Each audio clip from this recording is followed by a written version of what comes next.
A ressurreição de Jesus é ficção ou realidade? Se você achou esse tema interessante, se inscreve aqui no canal, porque todo dia a gente traz um tema interessante para você. Se inscreve, deixa seu joinha e vamos começar o vídeo de hoje. A ressurreição corporal é a pedra de toque da missão de Jesus, ou o sinete colocado pelo Pai sobre a pessoa e a pregação de Jesus. É o sinal que comprova a autenticidade de Jesus como Deus, feito homem para nos salvar. Daí dizer São Paulo: se Cristo não ressuscitou, vazia é a nossa pregação, vazia também é a vossa fé. Se Cristo não ressuscitou, ilusória é a vossa fé. Isso está em 1 Coríntios 15, de 13 a 17. Nenhuma outra confissão religiosa atribui ao seu fundador o privilégio da ressurreição dentre os mortos. O cristianismo, porém, o faz e chega a afirmar que sem a ressurreição de Jesus não há cristianismo. Ora, a ressurreição de um morto é milagre de primeira grandeza. Por isto, a crítica pergunta se não se trata de mito ou ficção. Em consequência, tem formulado explicações meramente racionais para a notícia da ressurreição. Dada a importância capital de tal matéria, desenvolveremos a questão abordando: primeiro, as teorias racionalistas. Segundo, os textos do Novo Testamento, que atestam a fé da Igreja nascente e os seus sinais comprovantes. Então nós vamos começar aqui primeiro com as teorias racionalistas. Pode-se dizer que até o século XVIII não havia entre os cristãos quem duvidasse da historicidade da ressurreição de Jesus. Especialmente importante é o testemunho da Igreja nascente. Em Corinto, por exemplo, no ano de 56, os fiéis não aceitavam a perspectiva da ressurreição dos cristãos, mas não punham em xeque a ressurreição de Jesus, de modo que, a partir desta, São Paulo deduzia a ressurreição de todos os mortos. Eu vou ler 1 Coríntios 15, de 12 a 13, em seguida 16 a 20. Se prega que Cristo ressuscitou dos mortos, como podem alguns dentre vós dizer que não há ressurreição dos mortos? Se não há ressurreição dos mortos, também Cristo não ressuscitou. Se os mortos não ressuscitam, também Cristo não ressuscitou. Porém, não. Cristo ressuscitou dos mortos, primícias dos que adormeceram. Examinemos, porém, as proposições dos racionalistas. No século XVIII, Hermann Samuel Reimarus, desculpe se eu pronunciei o nome errado, retomou a alegação dos judeus de que o corpo de Jesus fora roubado pelos discípulos, para que pudessem proclamar a sua ressurreição. Segundo Reimarus, Jesus foi um Messias político que queria libertar Israel do jugo romano. Fracassou, porém, todavia, os discípulos retiraram do túmulo o seu cadáver para poder apregoar a ressurreição e apresentar Jesus como o Messias apocalíptico de Daniel 7. A própria crítica racionalista rejeitou a teoria de Reimarus como sendo simplória demais e infundada. Os apóstolos não tinham ânimo para admitir a ressurreição do Mestre, muito menos o tinham para tentar impô-la mediante fraude e embuste. Ademais, qualquer tentativa de mentira e falsidade da parte dos apóstolos, cedo ou tarde, teria sido descoberta pelos judeus hostis, que haveriam consequentemente desprestigiado toda a pregação dos discípulos de Cristo, o que na realidade não se deu. Mais recentemente, Carl Friedrich e Eberhard Goldpols propuseram a tese de que Jesus não morreu realmente na cruz e foi sepultado vivo. O sedativo que ele tomou quando crucificado e os aromas que as mulheres levaram ao sepulcro para ungí-lo terão contribuído para reanimá-lo, comunicando-lhe consciência e vigor necessários para sair do túmulo, não ao terceiro dia, mas em data posterior. O estudioso alemão Holger Kirsten, em nossos dias, retomou essa hipótese, acrescentando-lhe um complemento. Jesus, deixando o sepulcro, foi à Índia, onde terminou os seus dias. Tal hipótese também não goza de autoridade, pois é fantasiosa. Além do que, contradiz a arqueologia, que mostra o local do sepulcro de Jesus em Jerusalém, com sua história através dos séculos. Levemos em conta outro sim, o duro desenrolar da paixão de Cristo. Flagelação, coroação de espinhos, porte de cruz, crucificação e principalmente o golpe de lança infligido a Jesus, porque os soldados o encontraram já morto. Estas ocorrências não podem deixar dúvidas sobre a realidade da morte de Jesus na cruz. Certos seguidores da escola da história das formas deram à ressurreição de Cristo uma interpretação nova. Entre eles destaca-se Willy Marxen, discípulo de Rudolf Bultmann. Marxen afirma que o que ressuscitou não foi Jesus, mas a mensagem de Jesus. Esta parecia fadada a emudecer por causa da hostilidade dos judeus, porém conseguiu vencer os obstáculos e assim ressuscitou, impondo-se aos ouvintes. O que importa, dizem, não é o mensageiro Jesus, mas a mensagem, a boa nova. As aparições de Jesus aos apóstolos, narradas pelos evangelistas, nada teriam de objetivo, seriam apenas a maneira como os antigos cristãos formularam a experiência íntima de que a mensagem de Jesus superara os obstáculos e continuava a viver. O milagre não seria a ressurreição de Jesus, mas a fé dos discípulos. A tese de Marx parte de um preconceito dogmaticamente afirmado, mas não demonstrado, a saber. Não pode ser real o que escapa às categorias da razão humana. Ora, a ressurreição de um morto é algo que a razão não explica. Daí ser tida como impossível ou como mito? Mito que está sujeito à interpretação ou hermenêutica atrás proposta? Tal preconceito é falho, pois a razão humana não é a medida ou a critério da verdade. A verdade tem amplidão maior do que o alcance da razão. Por conseguinte, pode haver fatos reais que a razão não explica. Só não se pode aceitar que concepções ilógicas ou absurdas, um círculo quadrado, por exemplo, sejam verdadeiras. Ora, a ressurreição de um morto não é algo de ilógico ou irracional absurdo. E os mitos orientais? Certos historiadores afirmam que as religiões de mistérios do Oriente Próximo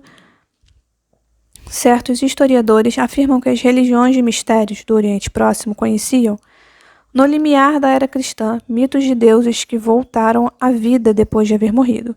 Assim, na Ásia Menor, Adonis, Astarte, Ati e Cibele no Egito, Ísis e Osíris.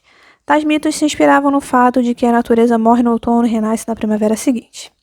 Ora, as narrativas evangélicas não seriam senão uma nova edição de tais lendas. A propósito, observamos que os deuses da mitologia estavam longe de ressuscitar propriamente.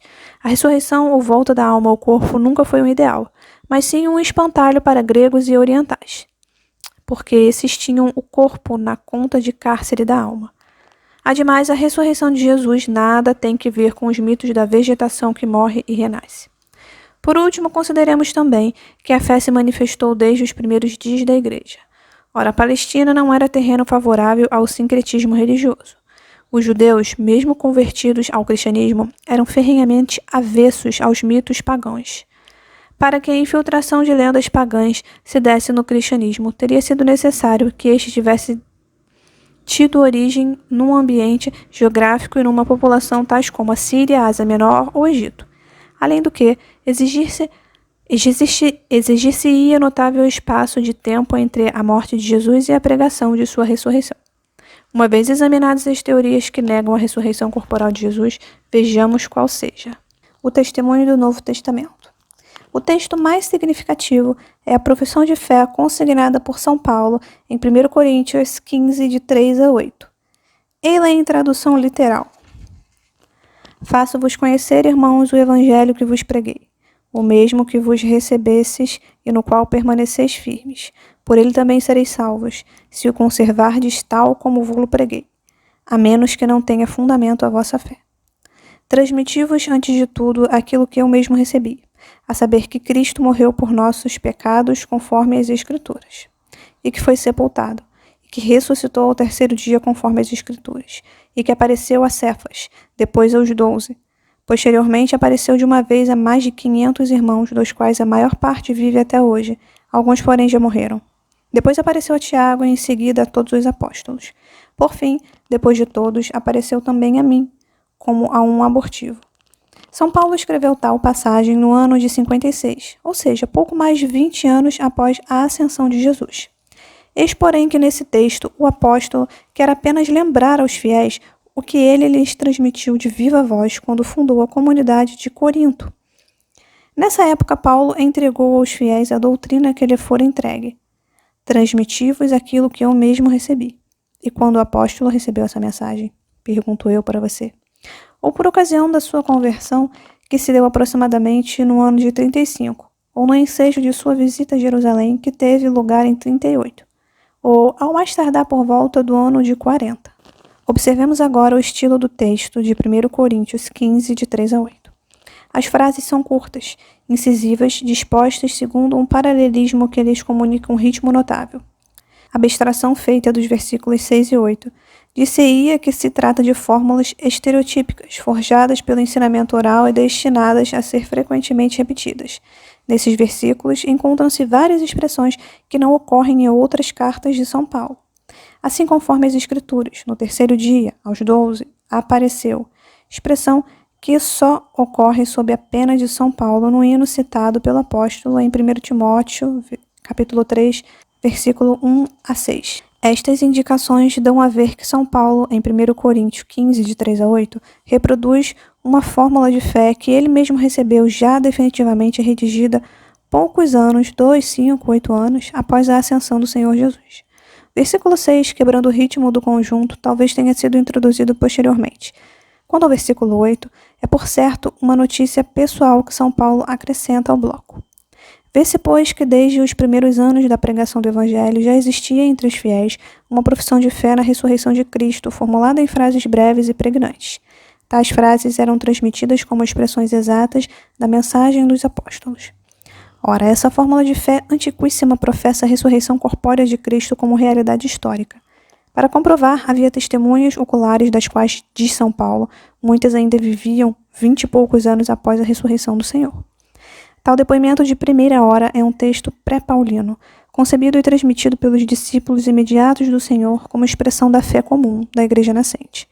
É de notar que São Paulo insiste no peso das testemunhas oculares, muitas ainda viviam e podiam ser interpeladas pessoalmente. Não diz que creram, mas que viram Jesus apareceu-lhes ressuscitado. O texto de 1 Coríntios 15, de 1 a 8, é por Bultmann e sua escola reconhecido como um obstáculo sério à sua teoria racionalista. Obstáculo fatal, segundo a expressão usada pelo próprio Bultmann, Paulo teria sido incoerente consigo mesmo. Só posso compreender o texto de 1 Coríntios 15, de 1 a 8, como tentativa de apresentar a ressurreição como um fato objetivo, merecedor de fé. Apenas posso dizer que Paulo, levado por sua apologética, caiu em contradição consigo mesmo. Passamos agora à pregação da Igreja Nascente. A pregação da Igreja Nascente, o destemor dos apóstolos. Seriam incompreensíveis o êxito e a força persuasiva da pregação dos apóstolos se, depois de haverem feito a dolorosa experiência da paixão do Mestre, não o tivessem visto realmente ressuscitado. Sem o encontro com Cristo vencedor, também não se explicaria a cristologia pascual, ou seja, a doutrina concernente a Cristo morto e redivivo, da antiga Igreja. Com efeito, os apóstolos e os primeiros cristãos não somente se reconciliaram com a ideia de um Messias padecente, mas também com a de um Messias ausente, que voltará no fim dos tempos. Levemos em conta outro sim, que apesar do seu estrito monoteísmo, os apóstolos no culto sagrado associaram Jesus a Deus Pai, reconhecendo-lhe grandeza e dignidade divinas. Nada disso teria podido ocorrer se os discípulos não tivessem visto o Senhor ressuscitado e se ele não vivesse de fato na Igreja nascente mediante o Espírito Santo prometido aos apóstolos. A conversão de São Paulo, que de perseguidor se tornou incansável arauto de Cristo ressuscitado, desenvolvendo atividades admirável e fecunda, é outro fato que dificilmente se poderia entender sem a realidade da ressurreição de Cristo. O conteúdo da pregação dos apóstolos. Em termos mais precisos, perguntamos: que é que os discípulos anunciaram quando começaram a pregar? O livro dos Atos dos Apóstolos responde a esta pergunta, apresentando-nos textos muito significativos. Em Atos 2, de 4 a 40, Pedro, no dia de Pentecostes, explica à multidão o fenômeno das línguas. Em Atos 3, de 12 a 26, Pedro, apelando para a obra salvífica de Cristo, esclarece como e por que um paralítico foi curado à porta do templo de Jerusalém. Atos 4, de 8 a 12. Diante do Sinédrio, tribunal judaico, Pedro explica as ocorrências da última Páscoa. Em Atos 10, de 34 a 43, Pedro, em casa do centurião romano Cornélio, faz uma síntese do plano de Deus, apresentando a morte e a ressurreição de Jesus como ponto central. Em Atos 13, de 17 a 41, Paulo, em Antioquia da Psídia, faz o mesmo. A propósito, observamos, é possível averiguar o caráter arcaico de tais trechos. Neles se encontram, por exemplo, o eco de locuções bíblicas e hebraísmos. Isto significa que estamos diante das camadas mais antigas e das linhas mestras da pregação dos apóstolos dirigida aos judeus, que constituíram o núcleo inicial da igreja. O tema desse anúncio, como se compreende, é Jesus de Nazaré. Ressuscitado dentre os mortos, ponto alto de toda a pregação. A ressurreição revela o significado da existência de Jesus, de tal modo que o Evangelho, a Boa Nova, é essencialmente o anúncio da ressurreição. Diz São Paulo em Antioquia. E nós vos anunciamos a Boa Nova. Deus cumpriu para nós, os filhos, a promessa feita a nossos pais, ressuscitando Jesus. Atos 13, 22. Procurando resumir numa palavra a missão dos apóstolos, Pedro diz que a sua tarefa principal é a de ser testemunhas da ressurreição. O conceito de Messias. Notemos que os judeus do Antigo Testamento não tinham o conceito de um Messias que morreria e ressuscitaria. Esperavam antes a vinda do seu reino em poder e glória. Se não obstante, a ideia da ressurreição do Messias logo após a sua morte foi apregoada por Pedro e seus companheiros. Parece lógico admitir que os apóstolos tiveram a experiência de um encontro pessoal com Cristo redivivo após a morte na cruz. Sem essa experiência, jamais teriam chegado a proclamar que Jesus ressuscitara dentre os mortos. Com outras palavras, a ideia de um Messias não glorioso, porém crucificado, era escândalo para os judeus. O fato de que os apóstolos a aceitaram seria um enigma se não tivessem visto Jesus ressuscitado. Observa-se mesmo que os apóstolos, longe de imaginar que Jesus morto voltaria à vida, perderam ânimo ao vê-lo presa de seus inimigos e fugiram. Quando lhes foi dada a notícia da ressurreição, relutaram para aceitá-la. Não estavam subjetivamente predispostos a conceber a vitória de Cristo sobre a morte. Fizeram-no, porém, vencidos pela evidência objetiva do fato. Em outros termos, quem lê os evangelhos observa que as aparições de Jesus não se dão após uma expectativa ansiosa dos apóstolos ou discípulos. Muito pelo contrário. Jesus aparecia de maneira totalmente imprevista, quando os discípulos menos o esperavam. Nas aparições, é ele e somente ele quem tem a iniciativa ou quem vai ao encontro. Jesus também desaparece imprevistamente quando os apóstolos desejariam tê-lo por mais tempo consigo. Estes dados tornam inaceitável a tese segundo a qual as aparições de Jesus não teriam sido senão subjetivas, visões que após madura reflexão haveriam sugerido a interpretação: Jesus ressuscitou. Segundo os evangelhos, os discípulos tiveram a experiência imediata do Senhor ressuscitado, que eles puderam identificar com o crucificado. O sepulcro vazio. O texto de Marcos 16, de 1 a 8, fala das mulheres que encontraram vazio o sepulcro de Jesus na manhã de domingo. A mesma descoberta foi feita por Maria Madalena, segundo João 20, e por Pedro, conforme Lucas 24, 12. Perguntamos qual o valor histórico destas narrações. Admite-se a realidade do sepulcro vazio na base das seguintes razões. Primeiro, os evangelhos dão a entender que Jesus foi sepultado por José de Arimateia, homem rico que se serviu de uma rocha ainda não utilizada para tal fim. Por conseguinte, o sepulcro de Jesus devia estar em lugar conhecido. A visita das mulheres ao túmulo correspondia bem aos costumes da época. Segundo, a notícia de que as mulheres encontraram vazio o sepulcro de Jesus não pode ter sido forjada pela Igreja Antiga. Quem a inventasse não teria apelado para dizeres de mulheres, já que as mulheres outrora eram tidas como testemunha poucos fidedignas. Refere São Lucas que as mulheres, tendo encontrado o sepulcro vazio, disseram isto aos apóstolos, porém suas palavras pareceram-lhe um desvario e eles não acreditaram. Pedro, no entanto, pôs-se a caminho e correu ao sepulcro. Debruçando-se, apenas viu as ligaduras e voltou para casa, admirado com o que sucedera. Lucas 24, de 10 a 12. Terceiro, os inimigos de Jesus não negaram que o túmulo estivesse vazio, porém unicamente trataram de explicar o fato por vias diversas. Eis, por exemplo, o que se lê em Mateus 28, de 11 a 15. Enquanto as mulheres iam a caminho, alguns dos guardas foram à cidade participar aos príncipes dos sacerdotes tudo o que havia sucedido. Estes reuniram-se com os anciões e, depois de terem deliberado, deram muito dinheiro aos soldados com esta recomendação. Dizei isto: os seus discípulos vieram de noite e roubaram-no enquanto dormíamos.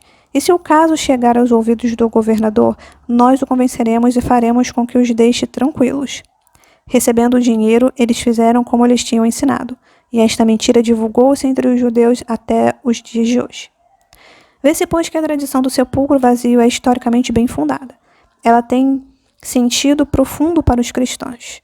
Sim, ela quer dizer que a mensagem da ressurreição de Jesus implica algo mais que o fato que a causa de Jesus continua.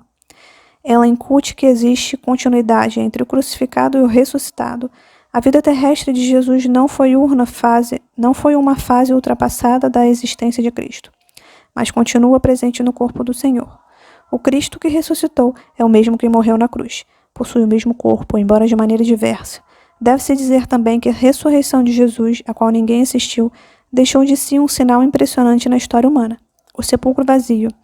Eis porque a questão do sepulcro vazio não é secundária ou pouco importante. Fato histórico. Há aqueles que, embora aceitem o que acaba de ser exposto, afirmam que a ressurreição de Jesus não foi um fato histórico. E por quê? Porque ninguém a viu ou a presenciou. Respondemos que, na verdade, ninguém viu Jesus ressuscitar na manhã do domingo de Páscoa. Os apóstolos encontraram o sepulcro vazio. Todavia, não se vê por que restringir o conceito de histórico aos fatos atestados por testemunhos oculares e auriculares. Mais exato é definir como histórico todo evento que ocorre no tempo e no espaço. Ora, a ressurreição de Jesus aconteceu no tempo e no espaço, por isso deve ser tida como fato histórico. A ressurreição de Cristo, embora se tenha dado sem testemunhas e no plano dos acontecimentos milagrosos, deixou na história os seus sinais ou os seus rastros, a partir dos quais se cria a certeza moral, a certeza própria da historiografia de que Jesus ressuscitou. A insistência da Igreja Antiga sobre a ressurreição no terceiro dia parece revelar a clara intenção de afirmar que a ressurreição foi um fato realmente histórico, a ponto de se poder indicar a respectiva data. Tal intenção é muito clara no discurso de São Pedro, proferido em casa do centurião Cornélio. Sabeis o que ocorreu em toda a Judéia, a começar pela Galiléia, depois do batismo que João pregou, como Deus ungiu com o Espírito Santo e com o poder a Jesus de Nazaré, o qual andou de lugar em lugar fazendo bem. E nós somos testemunhas do que ele fez no país dos judeus e em Jerusalém. A ele que mataram, suspendendo-o de um madeiro, Deus ressuscitou ao terceiro dia e permitiu-lhe manifestar-se não a todo o povo, mas às testemunhas anteriormente designadas por Deus, a nós que comemos com ele depois de sua ressurreição, dentre os mortos, e mandou-nos pregar ao povo. Atos 10, 37 e 42. Como se vê, a ressurreição ao terceiro dia é inserida entre os fatos históricos de que os apóstolos e seus ouvintes são testemunhas. É verdade que a certeza moral, a certeza da historiografia, ainda não a certeza da fé. A fé pertence a outro plano, tem a sua origem e a sua motivação decisiva na atração interior que Deus exerce sobre a pessoa que ele chama a fé. Todavia, a certeza moral fornece a justificativa à razão do homem, fazendo que a decisão à fé na ressurreição seja um ato razoável, inteligente, digno e não cego ou infantil e imaturo. Conclusão. O homem do século XX pode crer na ressurreição corporal de Cristo sem recear cair no infantilismo ou na mitologia. Quem nega a ressurreição, falo não porque ela seja em si um absurdo ou porque não haja argumentos que a incutam, porém talvez por não ter refletido suficientemente sobre tais argumentos ou quiçá por nunca ter sido esclarecido a respeito dos mesmos. Quem, ao contrário, sem preconceitos, sem negar de antemão a possibilidade do milagre, estudar o assunto, perceberá que crer na ressurreição de Cristo é a atitude correspondente às exigências da razão, para não se dizer altamente razoável. De resto, quem professa as verdades da fé, aos poucos encontra nessa própria fé a demonstração de que não se enganou. A fé se comprova através da experiência ou da vivência respectiva.